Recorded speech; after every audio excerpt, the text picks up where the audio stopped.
சேலம் அன்னை தெரசா அறக்கட்டளை என்ற ஒரு நிறுவனம் நடத்தி பணம் இரட்டிப்பாக தருவதாக மோசடி செய்து கிட்டத்தட்ட 75,000 மக்களிடம் பணம் வசூலித்து கிட்டத்தட்ட 3,000 கோடி ஏமாற்றியுள்ளார்கள். அதாவது பாதிக்கப்பட்ட மக்களாகிய நாங்கள் அரசாங்கத்துக்கு எங்கள் பணத்தை மீட்டு தர சொல்லி போராட்டம் பண்ணுறோம். அதே சமயம் எங்களுக்கு குண்டர் சட்டத்தில் தயவு செய்து கைது செய்ய சொல்லி நாங்கள் இதை வலியுறுத்துகிறோம் அரசாங்கத்துக்கு. இவங்க மோசடி பண்ணிவிட்டு மக்களுக்கு பணத்தை தராமல் ஏமாற்றி யாரும் கேஸ் கொடுத்துடாதீங்க, நாங்கள் பணம் கொடுத்துருவோம் அப்படின்னு சொல்லி எங்களை யாரும் வழக்கு கொடுக்காம தடுத்துட்டாங்க.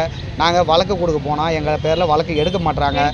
ஏன்னா அந்த அம்மா வந்துட்டு நான் தான் பொருளாதார குற்றப்பிரிவு டிஎஸ்பி, வேலூர் ஐபிஎஸ், சேலத்தில் டிஎஸ்பி, பொருளாதார குற்றப்பிரிவு டிஎஸ்பின்னு நெஞ்ச நிமித்திட்டு சொல்லுது. நீங்கள் எங்கே போனாலும் எங்கள் யாரும் தொட முடியாதுன்னு விஜயபானு சொன்னாங்க. ஓப்பனாக சொன்னாங்க, நேரடியாக ஓப்பனாகவே சொன்னாங்க.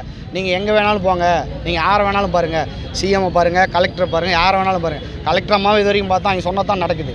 யாரை பார்த்தாலும் ஒன்றும் வந்துட்டு நடவடிக்கை இல்லை. அதனால் இதில் வந்துட்டு மெயினாக சேர்க்கக்கூடிய 4 பேர் லின்சி, ஸ்ரீராமு, டெய்சி, எப்சி, இவங்க 4 பேர் பினாமிகளாக இருக்கிறாங்க. இவங்க 4 பேர்த்தையும் உடனடியாக இந்த வழக்கில் சேர்த்து இந்த பெயில் ரத்து பண்ணி இவங்களை குண்டர் சட்டத்தில் கைது பண்ணுங்கள். கலெக்டர் அம்மாவுக்கும் காவல்துறை கமிஷனர் ஐயாவுக்கும் நாங்கள் இதை பணிவாக கேட்டுக்கிறோம். நாங்கள் பாதிக்கப்பட்டுக்கிறோம். எங்களுக்கு நீதியே கிடைக்க மாட்டேங்குது. எங்களுக்கு ஏன் நீதி கிடைக்க மாட்டேங்குது? நாங்கள் ஏமாந்துட்டோம், தெரியாமல் ஏமாந்துட்டோம். எங்களுக்கு இந்த அரசியல் பின்புலத்தில் இருக்கிறீங்களா, எங்களுக்கு ஹெல்ப் பண்ணுங்கள், நாங்களும் பாதிக்கப்பட்டிருக்கோம். அவர் தலைமையில் தான் இந்த ஸ்கேமே நடந்திருக்கு. செந்தில் பாஸ்டர் தலைமையில் தான் இந்த ஸ்கேமே நடந்திருக்கு. கிட்டத்தட்ட 3,000 கோடி செந்தில் பாஸ்டர் தலைமையில் ஆர்சிஎல் 1000 கோடி ரூபா இருக்குது. விஜயபானு தரப்பில் பெங்களூரில் வந்துட்டு 800 கோடி ரூபா இருக்குது. டெய்சி மூலிமா மீதி 1,200 கோடி கோல்டில் இன்வெஸ்ட் பண்ணியிருக்காங்க. நம்மக்கிட்ட எல்லா எவிடன்ஸ் இருக்குது. ஆனால் நடவடிக்கை யாரும் எடுக்க மாட்டாங்க.